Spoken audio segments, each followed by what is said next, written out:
palabra. Muchas gracias porque tenemos este privilegio, esta tecnología en medio de esta pandemia que nos permite seguir en un vínculo entre nosotros como hermanos también, teniendo comunión. Y por supuesto contigo, Dios, estudiando tu maravillosa palabra.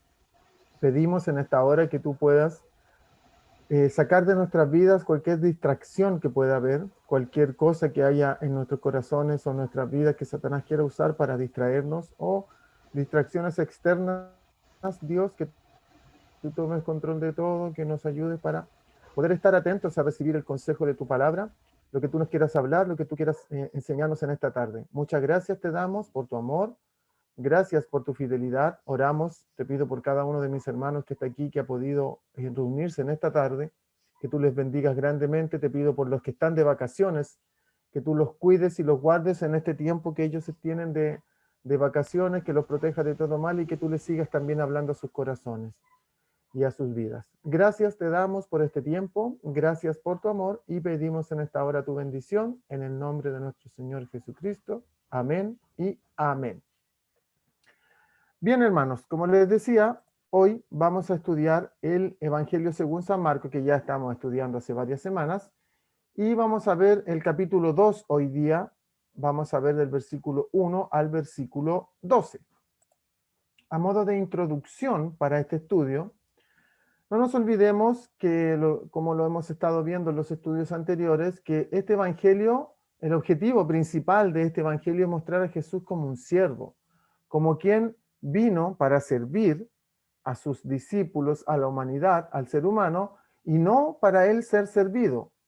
Y como esto trasciende que este evangelio en particular sea un evangelio que se encarga de mostrar muchas de las obras que hizo Jesús hacia la gente que le rodeaba.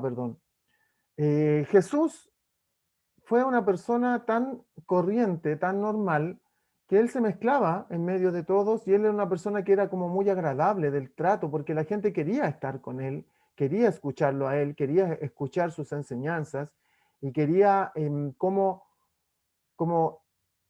es una persona que atraía con su presencia, pero no con su apariencia, sino con lo que él era como persona y con lo que él enseñaba a través de los mensajes que daba en ese tiempo hacia las personas que estaban ahí y que fueron siendo escritos en estos evangelios, ya lo hemos visto en los estudios anteriores, cómo nos mostraban cómo estos evangelios fueron cada uno, Mateo, Marcos, Lucas y Juan, escritos con un objetivo principal y este en particular, mostrarnos la obra del Señor como un siervo que viene.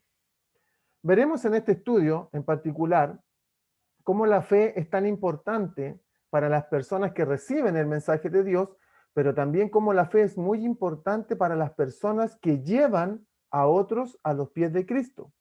Muchas veces nosotros nos enfocamos, cuando hablamos de la fe como de las personas que están escuchando el mensaje, que reciben el mensaje, pero en este estudio nosotros vamos a ver en esta historia que es que Jesús sana a un paralítico, que yo creo que la mayoría de nosotros la ha visto muchas veces, pero cómo es tan importante la fe de las personas que están llevando a este paralítico hacia Jesús.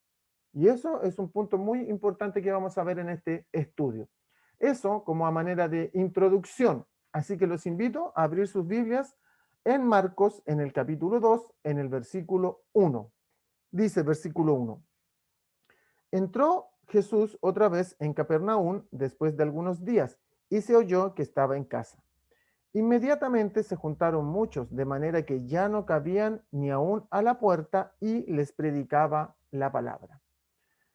Como les decía en la introducción, Jesús era una persona que atraía hacia otros que vinieran a él, no por su apariencia, sino por su enseñanza. Lo que él enseñaba era lo que atraía a las personas. Fíjense que dice aquí que él entró a Capernaum, volvió, porque él había estado afuera, volvió ahora, y la gente se empezó a enterar de que Jesús había vuelto. Entonces comenzaron inmediatamente a juntarse muchas personas, tantas personas que ya no cabían en la casa. No cabían en la casa, dice aquí que no cabían en la puerta, es decir, estaba lleno, lleno de personas, tanto así que las personas incluso estaban como en la puerta. Imaginémonos en la escena de personas en la puerta de una casa cuando pasa algo, cuando hay hay algún acontecimiento en un hogar y la gente queda en la puerta y como que se empieza a poner de puntilla y empieza a tratar de mirar, ver qué es lo que está ocurriendo al interior del hogar. Eso es como la imagen de lo que está ocurriendo aquí. Jesús llegaba a este lugar a algo muy interesante, fíjense que porque que la gente que seguramente venía a buscar de Jesús. Jesús en los capítulos anteriores nosotros veíamos cómo él había sido tentado, cómo él llamó a los discípulos, pero también vimos cómo él había sanado a un hombre que tenía espíritus inmundos. También habíamos visto cómo él había sanado a la suegra de Pedro, cómo muchas personas eran sanadas. Se recuerdan en el estudio anterior que decía que Jesús se acostaba muy tarde sanando y se levantaba muy de madrugada para orar y para continuar su ministerio. Él estaba predicando, después sana a un leproso. Entonces, lo más probable es que muchas de estas personas venían hacia Jesús para encontrar una sanidad hacia alguna enfermedad que ellos podrían haber estado teniendo y que les aquejaba, y ellos venían a Jesús para recibir esta sanidad. Pero fíjense que Jesús al final del versículo 2 dice que él lo que hacía es, les predicaba la palabra. O sea, lo más probable, como les insistía, que la gente viniera para buscar alguna sanidad, pero Jesús no, en este sentido, no les estaba dando lo que la gente venía a buscar, que era una sanidad, o ver que Él hiciera una sanidad a alguien, sino que Jesús les predicaba la palabra. ¿Qué palabra les predicaba en este tiempo? No tenían, obviamente, el Antiguo Testamento porque se estaba desarrollando en estos momentos, sino que Él les predicaba la palabra del Antiguo Testamento. El Antiguo Testamento que hablaba del Mesías, hablaba de los sacrificios, hablaba del poder de Dios y hablaba cómo el Mesías iba a venir a libertar al pueblo. Eso es lo que Jesús les predicaba a las personas, no lo que las personas querían o venían a escuchar probablemente. Y esto a nosotros nos lleva inmediatamente a pensar y a encontrar aquí una verdad que la Escritura nos enseña, que dice que Dios no siempre nos da lo que queremos, pero sí nos da lo que necesitamos. Muchas veces nosotros queremos cosas para nuestras vidas y muchas veces se las pedimos al Señor con harto ahínco, que Dios dame esto, que necesito esto, que yo quiero esto, que este es mi plan, Señor. Pero no siempre Dios nos da lo que queremos. Yo diría que la mayoría de las veces Dios no nos da lo que queremos. ¿Por qué? Porque nosotros siempre pensamos en lo que nosotros vemos solamente, en lo que está delante de nuestros ojos, pero Dios nos da lo que necesitamos.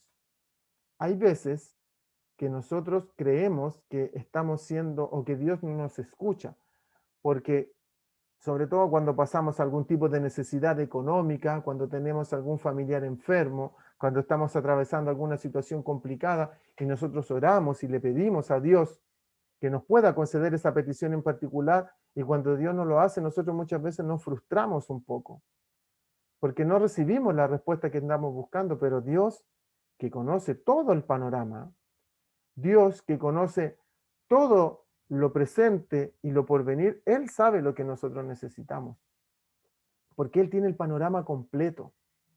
Recuerdo una vez un ejemplo que escuché, que lo encontré muy bueno para ver esto de que Dios tiene el panorama completo, es que había una niña, un matrimonio cualquiera, en un vecindario cualquiera, tenían una niña que iba a ir su primer día a clases. Entonces, ella era su primera hija. Entonces los padres, por supuesto, el primer día de clase, acompañar a la niña, la vistieron, la prepararon, la peinaron, la arreglaron completamente para su primer día de clase, se puso la niña su mochila en la espalda, salió a, hacia afuera de su casa con sus papás de la mano para ir a su primer día de clases, y era un pastor que contaba este ejemplo, y él decía que él pasó por el lugar trotando, porque él tenía la costumbre de salir a trotar en las mañanas, y pasa por el lugar trotando, y él conocía a la familia y sabía que la niña iba como a su primer día de clases. Entonces, lo que hace el pastor es que pasa trotando alrededor de, o sea, cerca de la familia, y le dice a la niña que te vaya bien en tu primer día de clases.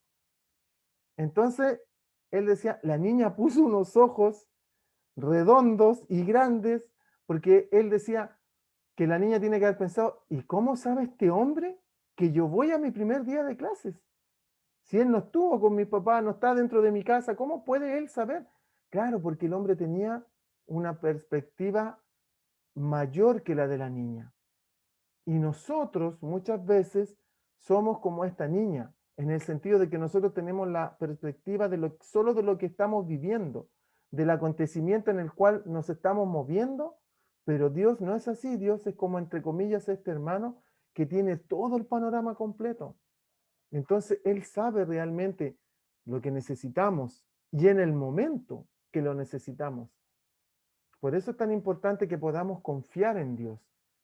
Como estas personas que llegaban aquí probablemente a buscar milagros, sanidades o a ver que Dios hiciera algo así, y Jesús, ¿qué hacía? Les predicaba la palabra, les predicaba el mensaje de arrepentimiento, les presentaba el mensaje y el plan de salvación para que ellos pudieran tener esperanza y vida eterna. Fíjense, versículo 3 del capítulo 2 de Marco, cómo continúa el relato. Entonces vinieron a él unos trayendo un paralítico que era cargado por 4. ¿Qué imagen tenemos aquí? Que vienen 4 personas con una camilla trayendo a un paralítico. Lo interesante que primero que podemos ver de esto es que estos fueron 4 amigos que se pusieron de acuerdo para llevar a su amigo paralítico delante de Jesús. Ahora ellos tienen que haber urdido un plan y haber hablado con su amigo y haberle dicho, oye, ¿sabes qué? Te vamos a llevar porque hemos escuchado de un Jesús, un tal Jesús que está aquí, está ahora aquí en nuestro vecindario, y él que ha sanado a personas, sanó a un leproso, sanó a la suegra de uno de sus discípulos, ha sacado demonios, entonces a lo mejor él te puede sanar de tu enfermedad, de la parálisis que tiene. Entonces estos amigos se ponen de acuerdo para llevar a su amigo paralítico donde Jesús. Entonces, imagínense, las camillas, primero que todo, no pensemos en una camilla como las camillas que nosotros conocemos ahora, camilla clínica, ni con rueda, ni tampoco tal vez con esos mangos de las 4 puntas para poder llevarlo. Tienen que haber sido seguramente unos trapos, no sabemos si los unieron en torno a una madera donde lo llevaban, no sabemos si lo llevaban como en andas, como en un trapo, pero estos amigos hicieron este esfuerzo para llevar a su amigo delante de Jesús. Entonces, ¿cuál era el objetivo de ellos? Hacer este esfuerzo para que su amigo recibiera la sanidad. Entonces, ¿qué ocurre aquí? Que estos amigos llegan al lugar y se topan con un problema bastante grande. ¿Cuál es? Que donde está este supuesto milagrero en el cual ellos iban a llevar a su amigo, no pueden llegar, está lleno. ¿Hasta dónde está lleno? Lo leímos en los versículos anteriores, está lleno completo. Seguramente las ventanas de la casa, la puerta, entonces ellos llegan a este lugar y se topan con esta situación. Ahora, lo primero que nosotros podemos destacar aquí es lo que hacen los amigos por su amigo paralítico. Lo llevan ante Jesús. E inmediatamente nosotros nos podemos preguntar, ¿estamos llevando a nuestros amigos, a nuestros seres queridos, a Jesús de manera simbólica como estos hombres estaban llevando a su amigo delante del Maestro? ¿Lo estamos haciendo? ¿Salimos de nuestra comodidad para servirle a estas personas, familiares, seres queridos, que no tienen al Señor en su corazón? ¿Los estamos llevando? ¿Nos estamos saliendo de nuestra propia comodidad? Porque vuelvo a insistir, para estos amigos no debe haber sido fácil llevar a su amigo postrado. Debe haber sido una tarea bastante complicada. Del hecho, ya que sean 4 que lo llevan, es porque vamos a suponer, porque se le ocurrió a uno, oye, le dijo, pucha, sabéis que quiero llevar a nuestro amigo, ya, llevémoslo entre los dos, hoy no podemos, que de 2 no vamos a poder, busquemos a nuestro otro amigo, y fueron y hablaron con otro, se pusieron de acuerdo, o sea, ellos salieron de su comodidad para servir a su amigo, para llevarlo delante de Jesús y que Jesús lo pudiera sanar. O sea, nosotros debemos ver esto como en una perspectiva espiritual. Este ejemplo, trayéndolo a nuestra realidad de una manera espiritual, porque lo más probable es que ninguno de nosotros tenga algún amigo o un familiar que sea paralítico físicamente, pero créanme que paralíticos espirituales Hay muchos alrededor nuestro. Entonces, ¿estamos saliendo de nuestra comodidad para llevarlos a los pies de Cristo? Porque si no, ellos, ¿cómo van a escuchar al Señor? ¿Quién les va a hablar? ¿Qué esperanza tienen ellos de recibir este mensaje de salvación que nosotros un día recibimos? Hay una escritura muy conocida que está en Romanos 10:14, dice, ¿cómo pues invocarán en aquel en el cual no han creído? Claro, ¿cómo van a creer si no han escuchado? Por eso dice este versículo de Romanos 10:14, ¿y cómo creerán en aquel que no han oído? ¿Y cómo irán sin haber quien les predique? Romanos 10:14. ¿Cómo van a creer las personas si no han oído? ¿Y cómo van a oír si no hay nadie que les predique? Tenemos una responsabilidad muy grande nosotros, hermanos, de poder llevar a nuestros familiares, a nuestros amigos en este caso, seres queridos, orar por ellos, por supuesto, para que Dios nos dé la sabiduría, poder salir de nuestra comodidad y llevarlos a ellos a los pies de Cristo para que salgan de esta parálisis espiritual. Los amigos aquí hicieron esto, hicieron este esfuerzo, no sabemos cuánto tiempo venían con él caminando, pero yo no sé si ustedes han tomado alguna vez a alguien en brazo o en alguna emergencia, es un poquitito de tiempo que uno lo lleva y una persona promedio normal es bastante incómodo llevarlo y esto lo llevaban entre los cuatro, lo llevaron, se esforzaron. Fíjense cómo sigue aquí, versículo 4 de Marcos 2. Dice, y como no podían acercarse a él a causa de la multitud, descubrieron el techo de donde estaba. Y haciendo una abertura, bajaron el lecho en que yacía el paralítico. Yo creo que esta imagen nosotros la conocemos, la tenemos muy clara, pero veamos unos detalles importantes. Primero los amigos llegaron, se toparon con el obstáculo número 1, la multitud, lleno. ¿Qué iban a hacer? Pensemos que ellos llegaron ahí con el amigo, se pusieron y dijeron, uy, ahora, ¿qué hacemos? Porque ellos querían llevar a su amigo a Jesús y se nota que querían llevarlo por todo lo que hacen, que tenían este deseo ferviente en sus corazones, tenían esta pasión por llevar a su amigo a Jesús. Entonces llegaron ahí y dijeron, ¿y ahora qué hacemos? Tal vez se miraron entre ellos y dijeron, busquemos una solución. No dejaron que esta dificultad con la cual se encontraron, no dejaron que esa dificultad los desanimara. Al contrario, pensaron en cómo poder avanzar a través de esta dificultad.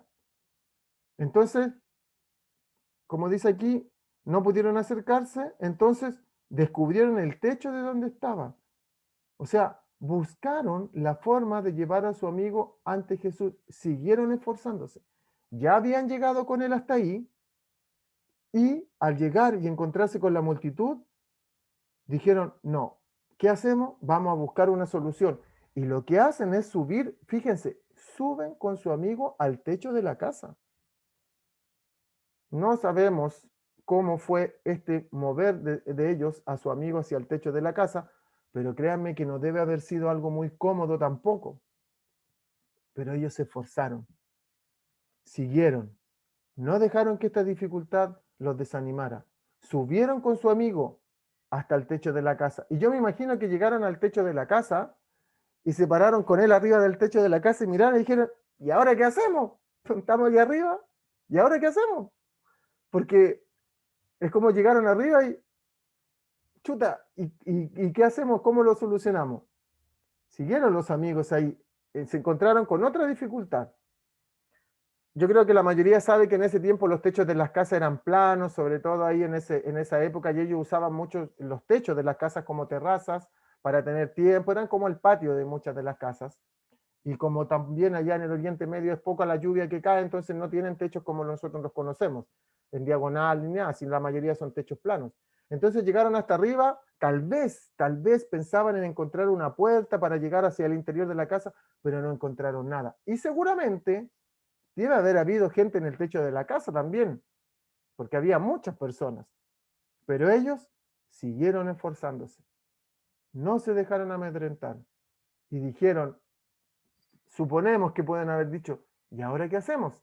Entonces, frente a esta dificultad, nuevamente no se rinden.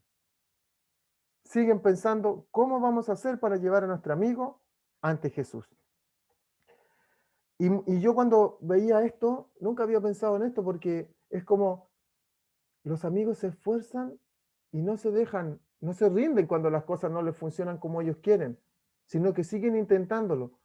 Y yo pensaba, decía, chuta, a veces yo, voy a hablar por mí, a veces yo no me resulta la primera lo que yo quiero hacer y me frustro y me desanimo y digo, pucha, ¿por qué no? Si yo estaba seguro que Dios quería esto y uno se desanima. ¿Cuántas veces nos ha pasado? ¿Le ha pasado a usted alguna vez que no le resultan las cosas como quiere y uno se desanima? Bueno, los amigos se encontraron con una situación, la multitud, no se desanimaron, subieron, se esforzaron, subieron a su amigo hacia el techo, llegaron ahí, no había puerta, no había nada, no se desanimaron. ¿Por qué? Porque ellos comenzaron a hacer una abertura en el techo, o sea, empezaron a sacar, imagínense, un techo tiene que haber sido no muy resistente en el sentido de un techo que soportara tanto peso, porque ellos comienzan a sacarlo. Lo más probable es que ellos no tenían herramientas, porque ellos no iban a desarmar un techo. Lo más probable es que ellos hayan comenzado con sus manos a desarmar el techo. Ahora, uno dice, ok, desarmar el techo, pero viene otro problema, porque imagínense, ya, hicieron un hoyo. Primero, tienen que haber hecho un hoyo del porte de una persona en camilla. O sea, no fue algo tampoco como algo tan sencillo, no fue, uno lee la historia y dice, ah, se subieron, hicieron el hoyo y lo bajaron. No, porque eso tiene que haber sido, les tiene que haber tomado tiempo, sacar las cosas del techo, desarmar el techo, calcular que su amigo cupiera por eso, y después tenían que bajarlo. O sea, ¿cómo lo iban a bajar? No sabemos si, yo creo personalmente que no llevaban cuerdas, que no iban preparados para esto, ellos iban preparados a llegar a donde estaba Jesús, presentarle a su amigo y que Jesús lo sanara. Ese era su objetivo. Pero los amigos no se desaniman, siguen con fe, con ímpetu, con convicción, llevando a su amigo delante de Jesús, porque ellos sabían que si le presentaban a su amigo a Jesús, Jesús lo podía sanar. Entonces, es una enseñanza muy grande que yo encontré en esto, de cómo ver la fe de estos amigos y cómo ellos se esforzaron por presentarlo a él. Y vuelvo a la reflexión que hacíamos anteriormente y que Dios ponía en mi corazón. ¿Me esfuerzo yo por llevar a mis seres queridos a los pies de Cristo? A mis amigos, a mis amistades, a esas personas que yo quiero, no solo familiares. ¿Me esfuerzo por llevarlos a Cristo? Que ellos conozcan. Y si no me resulta, porque a veces uno como que va donde una persona y le presenta al Señor, le presenta el Evangelio, y la persona, en el buen chileno, como decimos nosotros, no nos pesca, ¿y qué hacemos nosotros? Ya, no importa, yo ya cumplí. Bueno, los amigos no hicieron eso, no se desanimaron, siguieron, insistieron, rompieron el techo, hicieron una abertura y comenzaron a bajar, seguramente con mucha dificultad, comenzaron a bajar a su amigo hacia la presencia de Jesús que estaba abajo. eh, Hablando, como les decíamos anteriormente, predicando la palabra. Fíjense el versículo 5. Al ver Jesús la fe de ellos, dijo al paralítico, hijo, tus pecados te son perdonados. Entonces yo veía aquí, perdón, me quedó una reflexión anterior. En la reflexión anterior decía, un verdadero hijo de Dios no se rinde ante las dificultades. Un verdadero hijo de Dios no se rinde ante las dificultades. Estos amigos nos muestran esto. Ahora vemos en el versículo 5 cómo Jesús le dice, mira, la fe de los amigos, no la fe del paralítico, mira la fe de los amigos, y al ver la fe de los amigos, le dice al paralítico, tus pecados te son perdonados. Yo me imagino a los amigos que se quedaron mirando entre ellos y dijeron, pero nosotros no lo trajimos para que le perdonaran los pecados, po. Nosotros queremos que nuestro amigo camine, que esté con nosotros. O sea, ellos llevaban a su amigo a eso. Y imagínense ustedes el paralítico bajando en la camilla ahí, tal vez lo amarraron, lo bajaron con bastante dificultad, se encuentra con Jesús y Jesús le dice, tus pecados te son perdonados. Y el paralítico tiene que haber quedado ahí mirando así como, buena onda, pero me gustaría caminar, no sé, mover los pies, mover las manos. Así que no sabemos qué clase de parálisis tendría, pero una vez más, lo que yo les comentaba al principio, Dios no siempre nos da lo que nosotros queremos, nos da lo que necesitamos. Porque ¿qué era lo que el hombre tenía? Primero que todo, una parálisis espiritual que necesitaba ser sanada. Necesitaba salir de la condición en la que él se encontraba espiritualmente. ¿Y saben qué? Estos versos echan por tierra esas falsas enseñanzas de falsos maestros que vienen y que nos dicen que ven a Jesús porque Jesús te va a sanar todos tus problemas. Ven a Jesús porque Jesús va a sanar todas tus enfermedades. ¿Tienes problemas económicos? Ven a Jesús porque Jesús te va a solucionar tu problema económico. Eso es una falsedad absoluta. Lo que Jesús hace aquí con este hombre no es solucionar su problema físico, sino hablar a él, a su conciencia, y para que él pudiera tener una vida nueva. Porque ¿qué ganaba este hombre con morirse tal vez sanado físicamente, pero muerto espiritualmente? Iba a pasar esta vida y después no iba a tener otra vida mejor. Acuérdense esa escritura que dice que muchas veces es mejor perder un ojo y entrar con un ojo menos al reino de los cielos. Es una escritura simbólica, por supuesto, pero a lo que se refiere ahí que lo importante no es lo físico, lo importante es lo que nosotros podamos tener de manera espiritual. A veces nosotros llevamos a personas al Señor porque están enfermos y nosotros oramos para que Dios sane a las personas de las enfermedades, pero lo más importante es que si nosotros vamos a orar por una persona que esté enferma, es que esa persona conozca al Señor. Porque eso es lo importante. Que si la persona, si Dios no quiere hacer una sanidad, no es que no quiera, si Dios no está en su plan hacer una sanidad para esta persona, pero que la persona tenga al Señor en su corazón y si parte del escenario de esta tierra esté eternamente con Cristo. Eso es lo importante. Y eso es lo que Jesús ataca aquí. El problema de raíz, de fondo, le dice, tus pecados te son perdonados. Y yo vuelvo a insistir, los amigos tienen que haberse quedado mirando. El paralítico tiene que haber mirado a los amigos y haberles dicho, ¿y para esto me trajeron? O sea, es como extraño lo que Jesús está haciendo él, pero obviamente sabemos que él tenía un plan. Fíjese el versículo 6 lo que dice. Estaban allí sentados algunos de los escribas, los cuales cavilaban en sus corazones. ¿Por qué habla este así? Blasfemia. Dice, ¿quién puede perdonar pecados si no solo Dios? ¿Están diciendo alguna mentira estos escribas? No. ¿Por qué? Porque el único que puede perdonar pecados es Dios. Claro que sí, solamente Dios. Y para ellos, para los judíos, para la enseñanza del Antiguo Testamento, ellos tenían clarísimo que solo Dios podía perdonar pecados. Entonces, ellos no estaban diciendo ninguna mentira, pero lo que vemos aquí es que ellos no estaban preocupados de la persona, porque más encima dice que ellos cavilaban en sus corazones, ellos no hablaron, ellos lo pensaron. Estaban mirando así y empezaron a pensar, ¿y este quién se cree que viene a perdonar pecados si solo Dios puede perdonar los pecados? Im- Perdón, implícitamente en esto, Jesús, ¿qué les está diciendo a ellos? Que Él es Dios, porque Él puede perdonar pecados. Y ay, que les dolía eso a los escribas, a los fariseos, cuando Jesús les decía que era Dios, el Hijo de Dios. Entonces ellos comenzaron a pensar, pero si ustedes se fijan, como lo hicieron muchas veces, ellos no se preocuparon del paralítico, ellos se preocuparon de lo que Jesús dijo. O sea, no estaban ni ahí con el paralítico, ni que estuviera paralítico, ni que Dios lo sanara.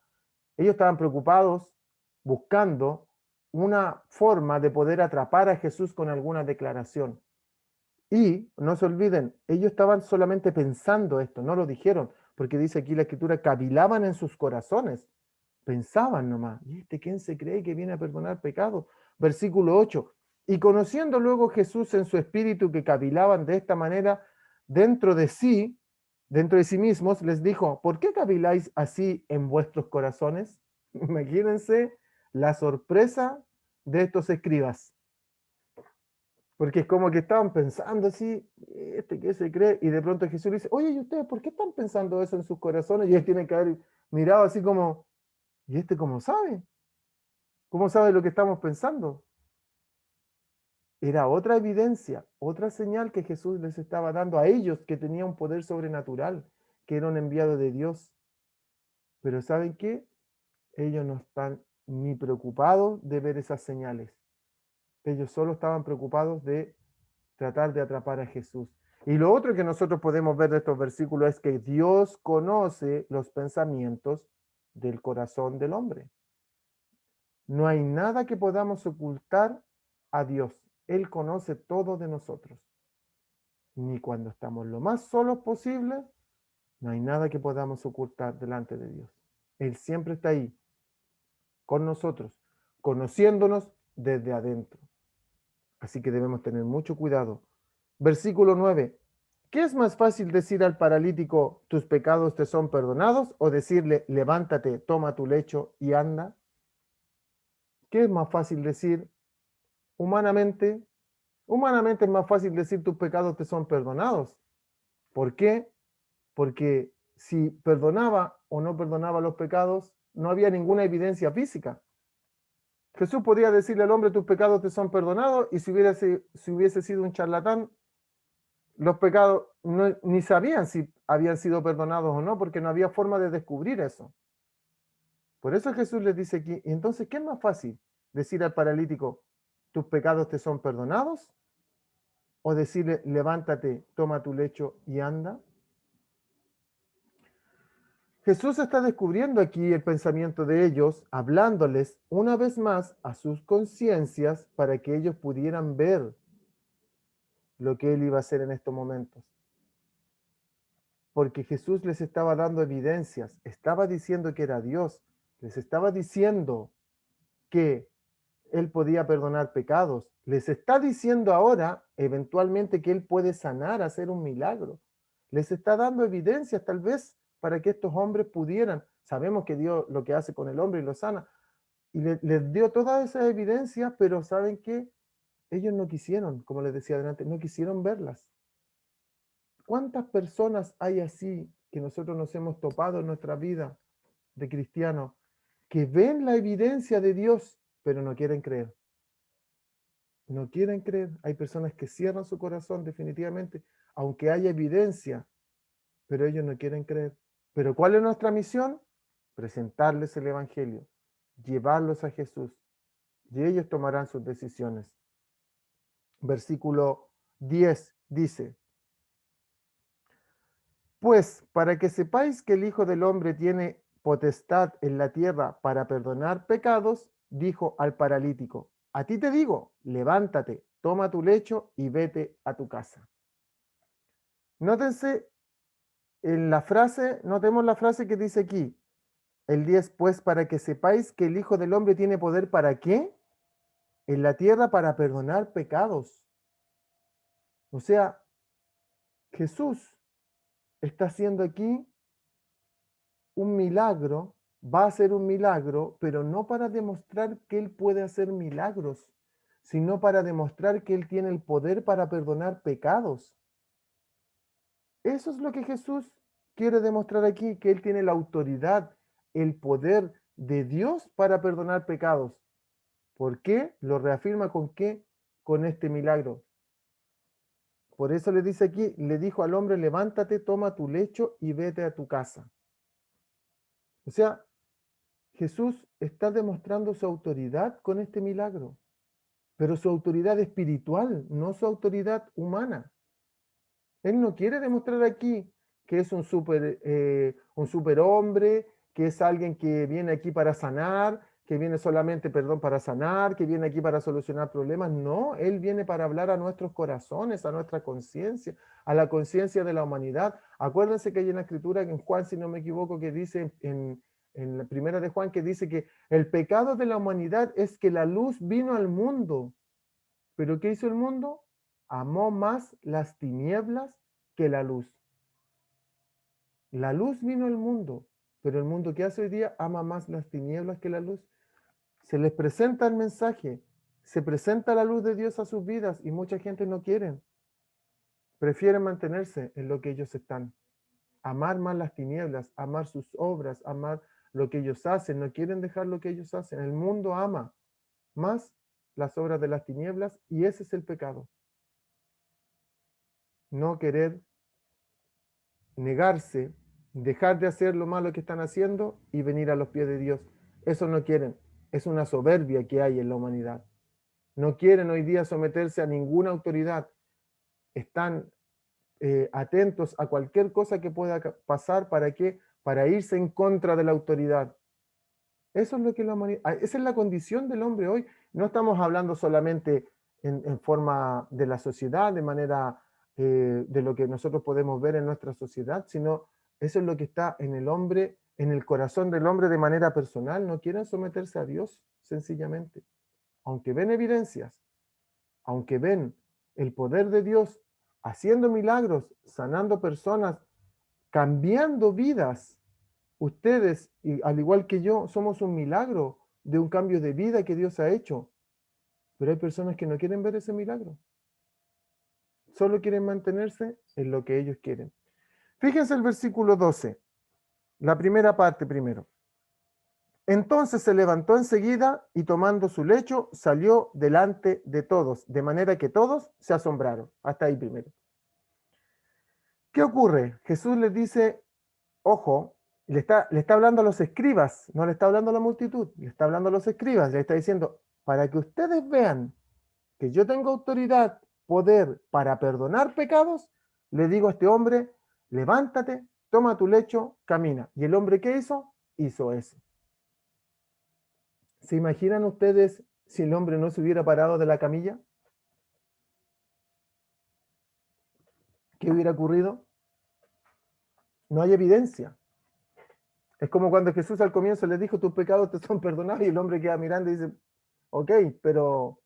Y los escribas tienen que haber dicho, este palabrero viene aquí a decir cosas que no puede comprobar. Y Jesús les dice, no, yo voy a hacer este milagro para que ustedes vean el poder de Dios que hay en mí. Le dijo al hombre que se parara, el hombre se paró. Tomó su lecho, dice aquí.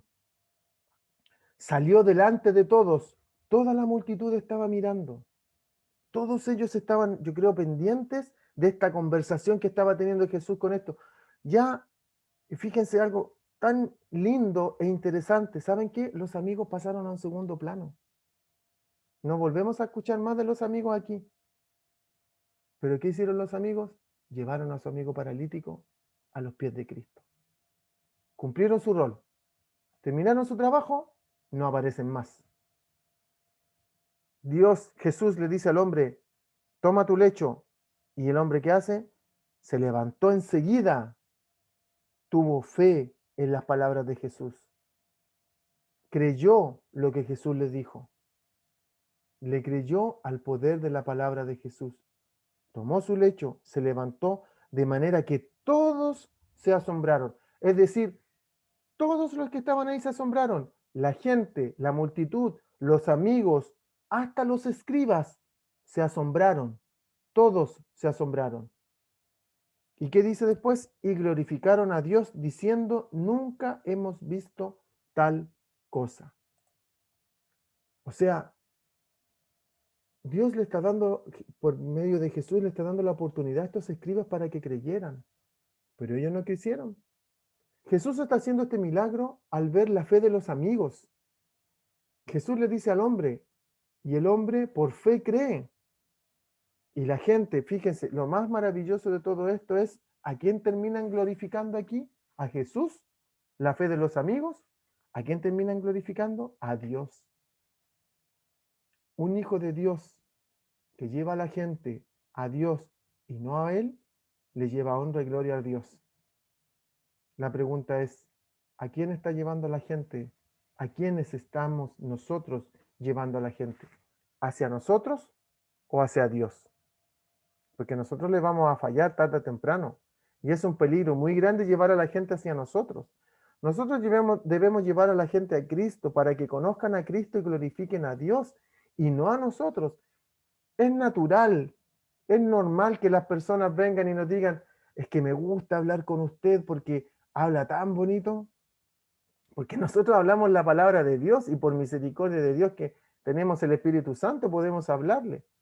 ¿O no le ha pasado de pronto que hay personas que dicen, pero tengo esta petición y todo, y uno le dice, ya vamos a orar al Señor, y usted también pídale? No, pero pida a usted porque usted ora bien, usted sabe cómo orar.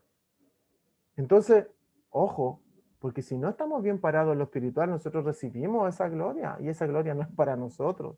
Hermano, si usted hace un trabajo profesional de excelencia, no es para usted, no es para que usted se lleve los aplausos, es para la gloria y la honra de Dios.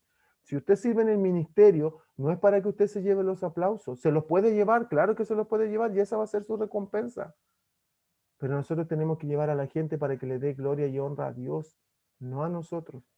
Los amigos llevaron a su amigo ante Cristo y ellos desaparecieron del relato.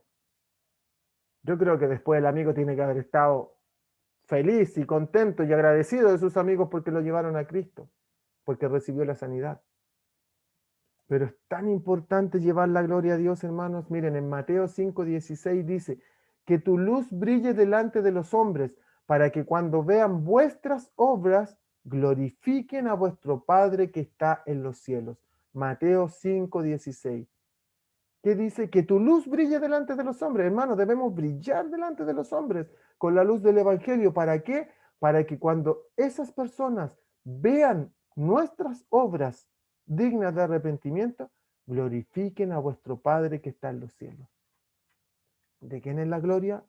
¿De quién es la honra? Y no la comparte con nadie, de Dios. Ahí debemos llevar nosotros a las personas para que ellos puedan conocer al Señor. Como conclusión, un par de conclusiones para este estudio. Primero, Dios tiene el poder para hacer milagros. Hoy día, tal como lo hizo con este paralítico, hoy día Dios sigue teniendo ese poder para hacer milagros. ¿Para qué? Para demostrar que Él es el Hijo de Dios. Porque el milagro número uno que quiere hacer Dios en la vida de las personas es perdonar sus pecados y darles vida eterna.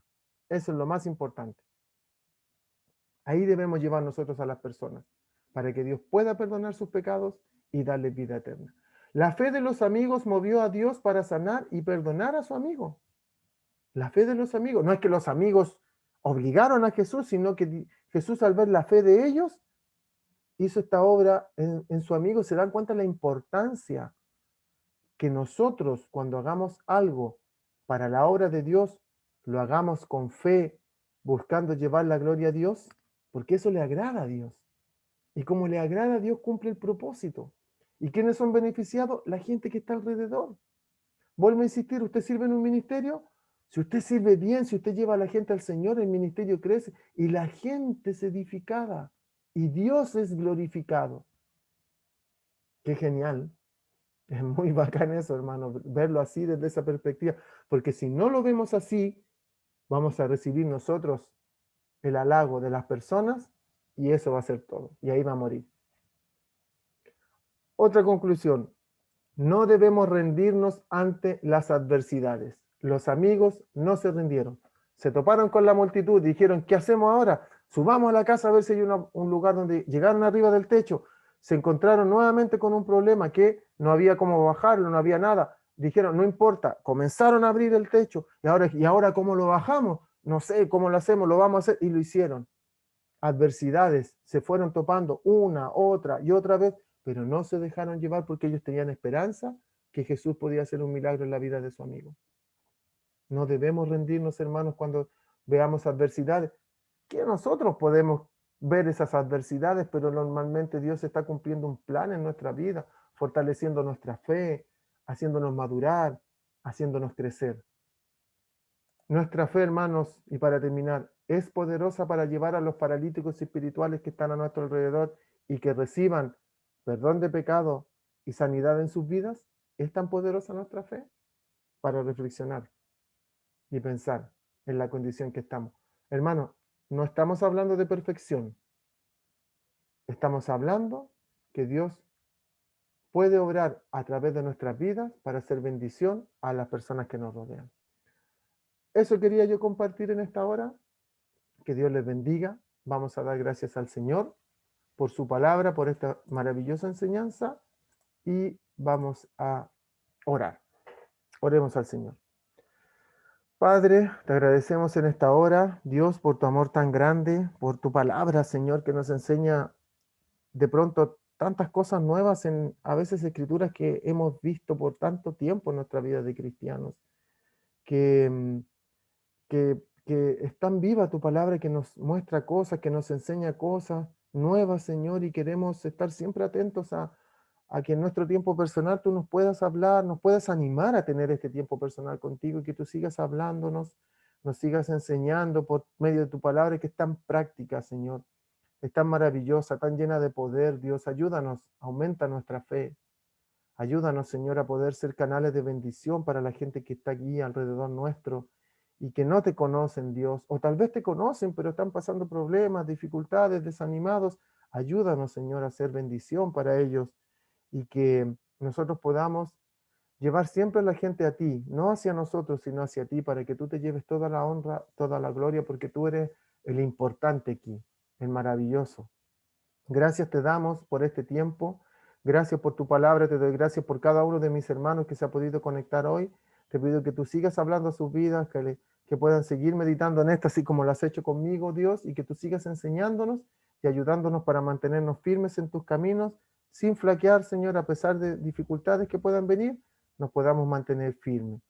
Guárdanos y cuídanos, Dios, en esta hora. Bendice a nuestros hermanos que están de vacaciones, que tú seas con cada uno de ellos, cuidándolos, protegiéndolos, que puedan tener un buen tiempo y después puedan retornar a sus hogares y poder estar todos juntos aquí también, continuando con estos estudios de tu palabra. Gracias te damos y pedimos tu bendición en esta hora. En el nombre de nuestro Señor Jesucristo. Amén y amén.